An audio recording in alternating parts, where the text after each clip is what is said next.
Hola, esta es la segunda parte de la lección número 87 de nuestro curso de precálculo. En la primera parte de esta lección, ya al final, comenzamos el estudio de lo que conocemos como funciones periódicas, concepto muy importante en las matemáticas y muy útil también. Y vamos a empezar repasando la definición, ¿verdad? Dice, sea f una función con dominio de sub f, el dominio de la función f. Si existe un número p real positivo fijo, constante, de modo que f de x es igual a f de x más p para todo x en el dominio de esa función f, decimos que f es periódica. O sea, si usted tiene una función de manera que para cualquier valor del dominio de esa función ocurre que más adelante, entre comillas, ¿verdad?, cuando yo la suma cierta cantidad real positiva fija, vuelve y repite el valor, entonces se dice que esa función es periódica. Aprovechamos para definir este otro concepto. Dice el valor p, ese real positivo fijo más pequeño que cumple con esa condición de que repita la función su valor de la forma en que explicamos, se llama el periodo de la función periódica. ¿Okay? Bueno, y en los ejemplos, el primero que les dije fue que las 6 funciones circulares que hemos estudiado, seno, coseno, tangente, cotangente, secante y cosecante, son funciones periódicas. Y en este primer ejemplo dice las funciones circulares, seno, coseno, secante y cosecante, son periódicas con periodo 2pi. Y usted pues me puede preguntar, ¿y las otras dos? Porque usted me dijo que las 6, sí, las otras dos que faltan, que son la tangente y la cotangente, también son periódicas, pero con periodo diferente. ¿Okay? Aquí lo vamos a ver en el segundo ejemplo. Bueno, pues de estos 4 casos, ¿verdad? Seno, coseno, secante y cosecante, yo lo voy a verificar el caso de la función circular seno. ¿Okay? Y dice así, considérate un número real positivo que fíjense que es subconjunto del dominio de la función seno y al punto trigonométrico que le corresponde a ese t real positivo en el cuadrante 1. Fíjense que estoy considerando a un número t real positivo, puede haber sido considerado real positivo, pero que su punto trigonométrico estuviera en el cuadrante 2 o en el 3 o en el 4, o que el punto, el número más bien, que tome en el dominio de la función seno sea un real negativo y su punto trigonométrico esté en el cuadrante 1, en el 2, en el 3 o en el 4. El análisis que vamos a hacer es el mismo y lo invito a que usted proponga otra posibilidad de que sea la t, ¿verdad? De que sea la t y que esté su punto trigonométrico en otro cuadrante y haga el mismo análisis y verá que llega a la misma conclusión. Bueno, y su punto trigonométrico. Vamos a verlo aquí. Mire, tenemos el círculo unitario, ¿verdad? Y entonces, como t es un número real positivo, cuando yo vaya a buscar el punto trigonométrico que le corresponde a t, tengo que empezar como siempre en el punto 1, 0 y caminar en sentido contrario a las manecillas de un reloj y caminar a lo largo del círculo unitario la distancia que corresponde a ese número real positivo t, ¿verdad? Y vamos a ver que la distancia de t corresponde a esta distancia que marcamos aquí, ¿verdad que sí? Pues ahí, al terminar de recorrer esa distancia t a lo largo del círculo unitario, está el punto trigonométrico que le corresponde a t, ¿verdad? Y hemos llamado a sus puntos, a sus coordenadas más bien x y y, ¿verdad? Y fíjense que esta es la y. Y marqué aquí la y porque recuerde que el seno de un número corresponde a la y, a la ordenada del punto trigonométrico que le corresponda a el punto trigonométrico a t, ¿verdad? Bien, entonces fíjese, vea que el punto trigonométrico que le corresponde a t más 2pi, bueno, pues ¿cómo yo llego al punto trigonométrico que le corresponde a t más 2pi? Primeramente tendría que caminar la distancia t, que es esto, ¿verdad que sí? Y a eso añadirle la distancia 2pi, pero recuerde que la distancia 2pi es precisamente el largo completo del círculo. O sea que una vez yo haya caminado la distancia t, cuando sumo 2pi, tengo que caminar esa distancia que es el largo completo del círculo, 2pi. ¿Y a dónde llego? Al mismo punto, porque recorrí todo el círculo otra vez hasta llegar hasta el sitio de donde partí, que fue el punto al cual yo había llegado después de haber caminado la distancia t, ¿verdad? Así que fíjense que el punto trigonométrico que le corresponde a t más 2pi es también el mismo.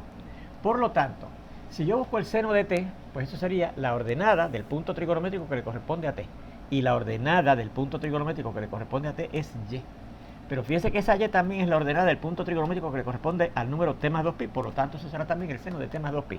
Así que fíjense que efectivamente la función seno repite su valor cada vez que a cualquier valor del dominio de la función seno yo le añada la cantidad 2pi. ¿Ves? Y fíjese que este es cualquier número que esté en el dominio de la función seno, ¿verdad? Porque fíjese que t en este caso representó esa distancia, pero puede haber representado esta, o pudo haber representado esta, o pudo haber representado esta, o pudo haber representado esta, ¿verdad? Dependiendo si la t era positiva o negativa. Cualquier número t, ¿verdad? Y no importa dónde caiga su punto trigonométrico, pues el análisis es el mismo. la función repite su valor cada vez que a cualquier valor del dominio de la función seno yo le añada la cantidad 2pi. Bueno, pero fíjense que este ejemplo, además de eso, de que la función es periódica, por eso es que hemos concluido que es periódica, ¿verdad? Vamos a ver que el periodo es 2pi. Pues, ¿qué quiere decir que el periodo es 2pi? Pues que 2pi tiene que ser el valor más pequeño que yo le puedo sumar a cualquier valor del dominio de la función, que supuestamente es periódica, para que la función logre repetir su valor, ¿verdad? Y fíjense que eso es así, ¿verdad? Para ver que 2pi es el periodo de la función seno, que es la que estamos estudiando, ¿verdad? Que estamos analizando. Pues tendremos que ver que si yo, en vez de añadirle al número de que estamos considerando en el dominio de esa función seno,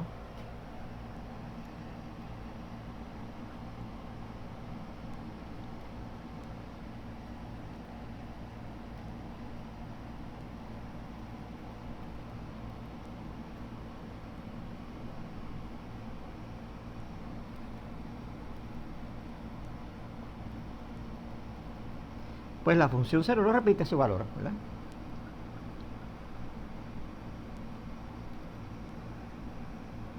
Seguimos allá. La función seno no repite su valor.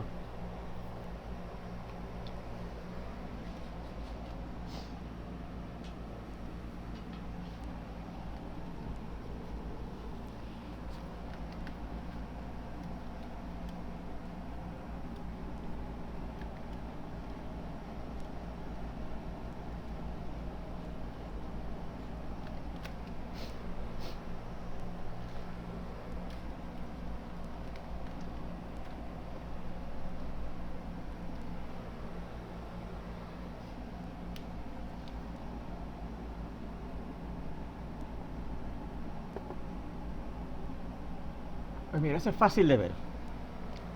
Si yo, en vez de caminar la distancia 2pi, que es el largo completo del círculo unitario, y fíjese que llegaría entonces al mismo punto trigonométrico que correspondía a t, si yo camino menos de esa distancia, pues me quedaré en un punto antes de llegar hasta aquí, ¿verdad? Y si llego hasta aquí, por ejemplo, ¿cuál es el seno de ese número? Pues la y del punto trigonométrico que le corresponde a ese número, que sería ese valorcito pequeñito, ¿verdad? Que está aquí. Más nunca es este mismo valor, ¿ves? No repite, no tengo el mismo valor. Si camino más, pues fíjese, la y sería de este, si llego hasta aquí, la y de ese punto sería este, que fíjese que es un valor negativo, ¿verdad? Imposible que sea este, que es positivo. Si llego casi hasta el punto trigonométrico P de t otra vez, nuevamente el punto que tenemos aquí es una y diferente. Por lo tanto, el seno del número al cual llego aquí, y ahí marco su punto trigonométrico, es diferente a la y de este punto, y por lo tanto el seno también es diferente. Así que fíjese que efectivamente, si yo quiero que repita el valor de la y, tengo que caminar la distancia completa, ¿verdad que sí? Hasta acá. Ahora, yo tengo aquí marcado un punto. Porque fíjese, si yo cojo ese punto, que es un punto trigonométrico, ¿verdad que sí? Que le corresponde a t más cierta cantidad, más cierta distancia que voy a caminar desde aquí hasta aquí. Llego a un punto en donde la y, mire, es la misma y de esta.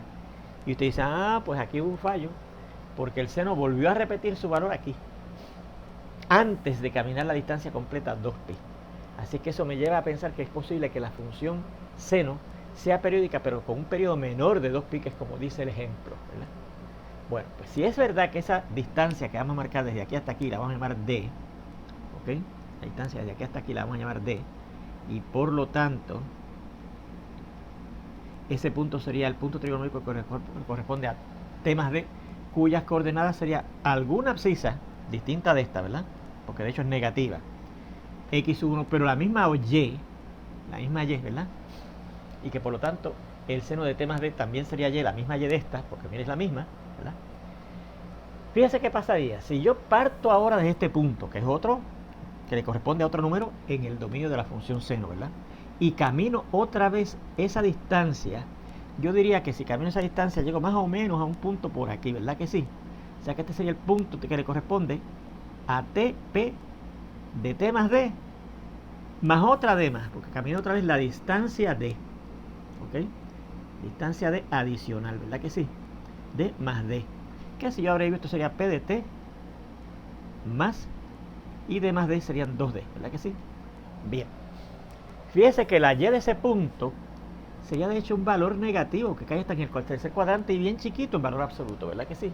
Así que el seno de este número sería diferente al seno de este número y de este, ¿verdad? Así que fíjese que no, la función circular seno no repitió su valor cada vez que yo caminé esa distancia d. Funcioné para el primer momento, ¿verdad? Pero una vez llegué a este otro punto que le corresponde a otro número en el dominio de la función seno, de ahí en adelante esa distancia d no repitió para que me hiciera que el seno repitiera. Fija. Ajá, bien. Así que vamos a indicar. Esto es fácil de apreciar. Vea que hay un valor d que hace que P de t más d sea un punto con ordenada y también. Por lo que el seno de t sería también igual al seno de t más d. Y lo que haría sospechar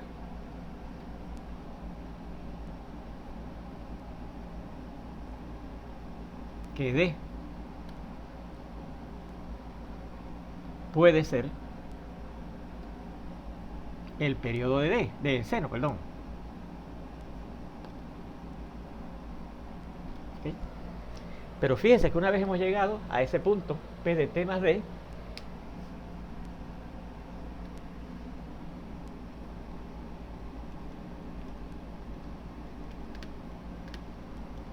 y le añado otro d, obtenía el punto P de t más 2d, obtenemos un punto con ordenada diferente a y. De hecho aquí, a base de nuestro dibujo, a lo mejor a usted le sale más cortito o más largo, a nosotros nos salió que es una ordenada negativa, ¿verdad? Luego, a partir del valor t más d en el dominio de la función seno, esta función no repite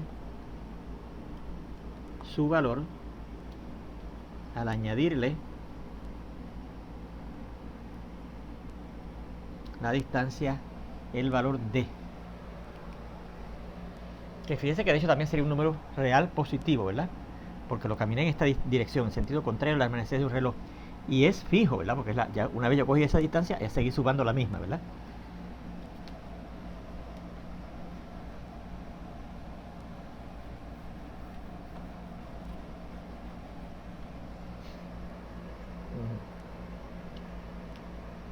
La cantidad real positiva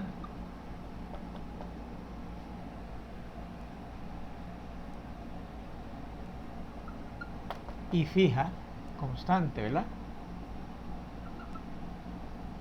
D. ¿Okay? Así que D tampoco puede ser un periodo, a pesar de que fue candidato en un momento, ¿verdad? Porque en un momento repitió el valor de la función seno, pero de ahí en adelante no la siguió repitiendo, ¿ves? Bien, pues ahí tenemos la verificación de que efectivamente la función seno es una función circular periódica con periodo 2pi. En el segundo ejemplo vamos a hablar de las otras dos funciones circulares, que dice: las funciones circulares tangente y cotangente son periódicas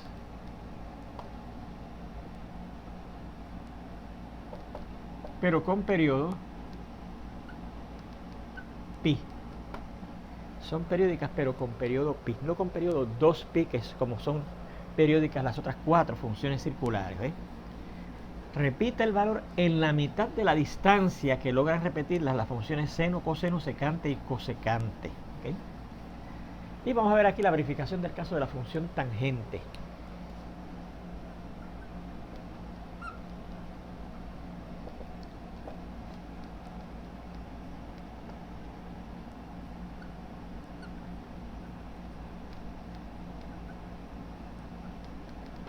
¿Okay? Bien, pues CAT también nuevamente un número real positivo. Lo podemos coger real negativo y considere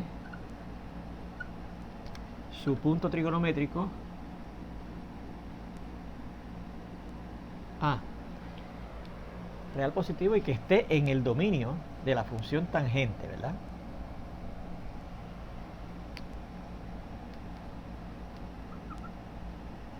Y considere su punto trigonométrico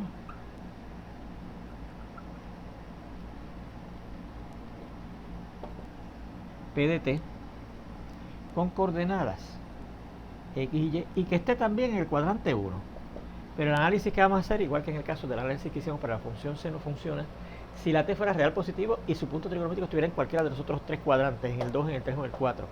O si la t fuera un real negativo y su punto trigonométrico estuviera en los cuadrantes 1, 2, 3 o 4. Y también añadí aquí que estuviera en el dominio de la función tangente, porque recuerde que no todos los números reales van a estar en el dominio de la función tangente, porque yo encontré, por ejemplo, que pi medios y 3pi sobre 2 no estaban en el dominio de la función tangente porque su tangente no estaba definida, ¿se acuerdan? Así que esos valores reales positivos no están en el dominio de la función tangente. Y por lo tanto, pues aclaramos aquí, distinto a como vimos en el ejemplo anterior, de que ese número real positivo que yo tomé tiene que estar en el dominio de la función esta que voy a analizar, que es la función tangente, ¿ok? Bien. Dicho sea de paso, también en el caso de las funciones secante y cosecante, en el ejemplo anterior, hay unos valores reales positivos que no están en el dominio de la secante y de la cosecante, porque recuerden que había unos valores en donde esas dos funciones no estaban definidas. Así que cuando fuéramos a hacer el análisis de las funciones secante y cosecante, había que aclarar que el número t real positivo fuera real positivo, si es que quería hacer ese análisis con el número real positivo, y que estuviera en el dominio de la función secante o cosecante. ¿Okay? Bien, así que vamos a ver aquí el diagramita, ¿verdad? Tal como hicimos para el caso de la función tangente.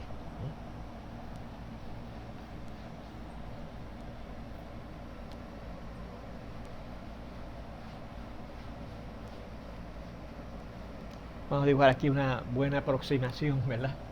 Del círculo unitario. Nuestro eje de Y, nuestro eje de X,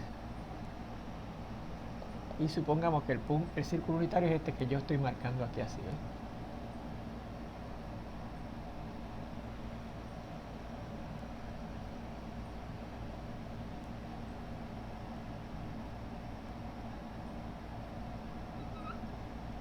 Muy bien.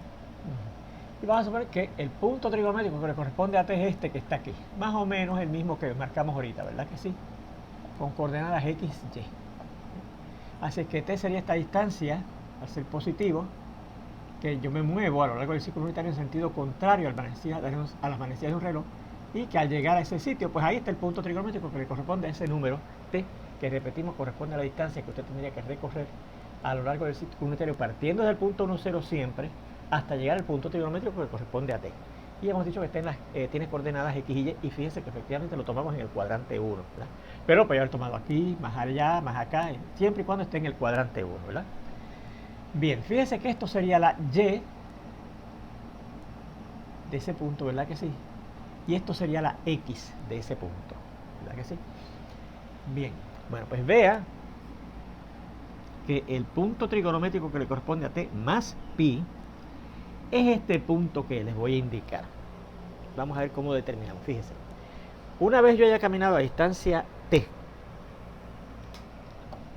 y he llegado hasta el punto P de T, tengo que añadir la distancia pi, que es la mitad del largo completo del círculo unitario. Y si yo considero un semicírculo, ¿verdad? Que recuerden que siempre está determinado por un diámetro del círculo, la cuerda que pasa por el centro del círculo, ese es el diámetro, ¿verdad? Aquí quedan determinados dos semicírculos. cada uno con la medida, la mitad del largo de la circunferencia completa de ese círculo, que en el caso del círculo unitario, que es el que tenemos aquí, la distancia completa es 2pi, así que de aquí a aquí será la mitad pi, ¿verdad? Así que aquí sería el punto trigonométrico que le corresponde a t más pi, más la mitad del largo del círculo unitario, ¿verdad? ¿Qué coordenadas tiene este punto? Bueno, pues fíjese, esta sería la y, ¿verdad? De ese punto, ¿verdad? Vamos a llamarla y sub 1, y esta sería la x de ese punto, vamos a llamarlo x sub 1, ¿ok? Bien. Bueno, pues fíjese, aquí se quedan determinados dos triángulos rectángulos, ¿verdad que sí? Porque fíjese que estas medidas, para yo tomar lo que es la y del punto, tengo que medir la distancia perpendicular desde el punto hasta el eje de x, por ejemplo, para determinar la y. Igualmente aquí esta medida que he llamado y sub 1, la he cogido, ¿verdad? Medido a lo largo de la distancia perpendicular desde el punto P de t más pi hasta el eje de x. Así que esa es la ordenada de este punto, ¿verdad? Y sub 1, y esta sería la abscisa de este punto. Por lo menos esta sería el largo de la ordenada y este sería el largo de la abscisa. Porque fíjense que entonces este número que está aquí sería negativo y sub 1, ¿verdad que sí? Negativo y sub 1. Y este largo que está aquí sería negativo x sub 1, ¿verdad que sí? Porque fíjense que ese punto está en el cuadrante 3, así que su ordenada es negativa, así que sería esa distancia positiva, pero medida añadiendo un signo negativo aquí. Igualmente aquí, esta sería una abscisa negativa por estar a la izquierda del origen de ese sistema de coordenadas, ¿verdad? Bien, así que usted dirá, bueno, pues es menos x sub 1 menos y sub 1. ¿Pero qué es menos x sub 1 y menos y sub 1? Pues fíjense, aquí yo tengo dos triángulos rectángulos que tienen las hipotenusas congruentes, ¿verdad que sí? Porque fíjense que ambas hipotenusas de esos dos triángulos rectángulos vienen a ser radios del círculo unitario. Y los radios del círculo unitario, todos, como en todos los círculos, miden lo mismo, 1 en este caso por ser círculo unitario, ¿verdad? Así que tienen las hipotenusas congruentes. Fíjense que también fácilmente podemos ver que este ángulo agudo en este triángulo rectángulo es congruente con este ángulo agudo en el triángulo rectángulo de arriba. ¿Por qué? Porque son, fíjense que quedan opuestos por el vértice y ángulos verticales o opuestos por el vértice, son congruentes. Por lo tanto, como esos dos triángulos rectángulos tienen la hipotenusa y uno de esos ángulos agudos congruentes, esos dos triángulos rectángulos son congruentes, ¿verdad que sí? Y entonces este lado que está aquí corresponde a este lado que está aquí, que ya habíamos visto que medía x, o sea que x sub 1 es lo mismo que x, ¿verdad? Así que por tanto, menos x sub 1 sería menos x. Así que tiene menos x, y la y, este lado de aquí, ¿verdad?, sea congruente con este lado de acá, ¿verdad?, que es el lado correspondiente. Así que este y sub 1 mide y por lo tanto este menos y sub 1 sería menos y. Así que sería menos y sub 1, x sub 1 y menos y sub 1. Esa sería la coordenada del punto trigonométrico P de t. Y vea que el punto trigonométrico es menos x sub 1 y menos x, menos x y menos y sub 1 y menos y. Claro, y menos y sub 1, que es lo mismo, ¿verdad? Menos y sub 1 es lo mismo que menos y. Muy bien. Por el análisis que hemos hecho, vamos a indicarlo aquí. Yo no lo voy a repetir, no lo voy a escribir. Por análisis sobre la congruencia de dos triángulos rectángulos que quedan determinados en este diagrama. Bien. Luego,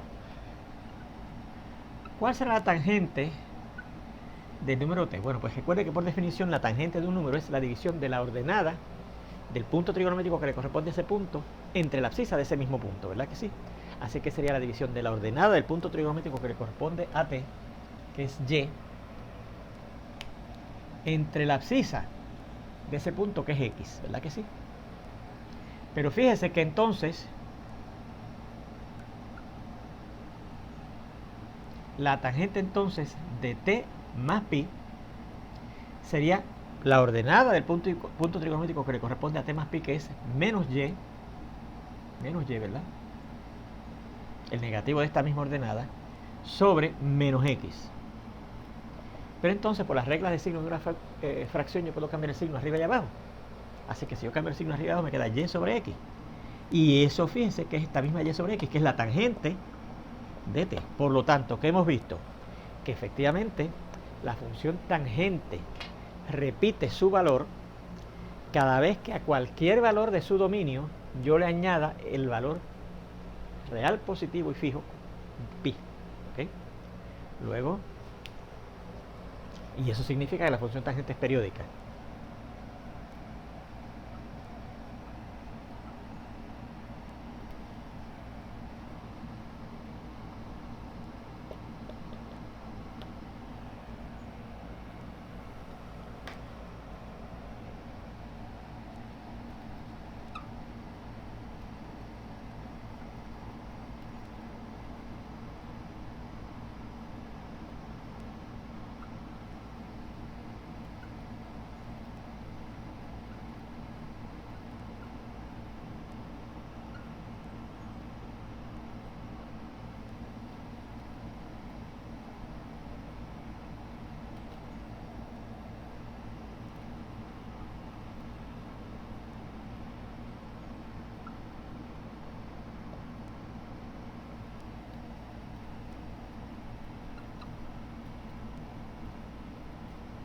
Bien. Así que la función tangente es periódica porque repite su valor cada vez que a cualquier valor de su dominio yo le sumo la cantidad real positiva y constante fija pi. Ahora, eso no quiere decir que el periodo de esa función tangente sea pi. Tengo que asegurarme que lo es, porque eso es lo otro que dice el ejemplo, que el periodo es pi, ¿verdad? Con periodo pi. Para eso tengo que asegurarme que esa es la cantidad más pequeña que yo le puedo añadir a cualquier valor del dominio de la función tangente para lograr que la función tangente repita su valor, ¿verdad que sí? Para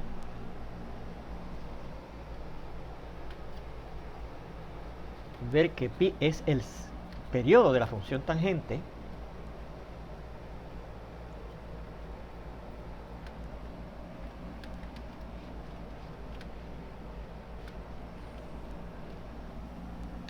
para ver que pi es en efecto el periodo, tendremos que ver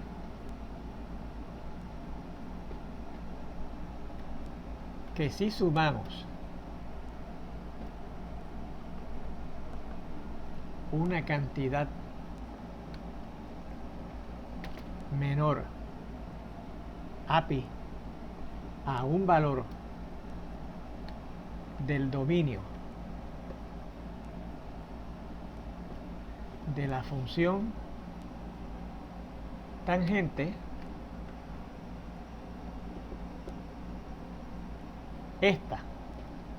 la función tangente no repite su valor.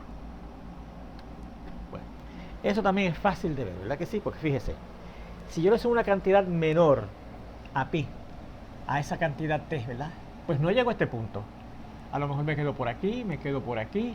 Y entonces el triángulo rectángulo que se forma por aquí no es congruente al triángulo rectángulo este que se forma aquí con las coordenadas del punto trigonométrico del número original t, ¿verdad? Y entonces, por lo tanto, sus lados no necesariamente están en proporción con las originales, ¿verdad? Con la proporción en que están las originales. De hecho, fíjese que hay un caso en que si yo camino, digamos, cierta distancia hasta aquí, esta distancia d, desde ahí hasta aquí. Bien. Bueno, pues, yo vamos a indicar lo que llego a un punto, ¿verdad? Llego a un punto, vamos a ponerlo por aquí, cuya ordenada, por lo menos, yo la veo enseguida igualita, ¿verdad? La misma ordenada, ¿verdad?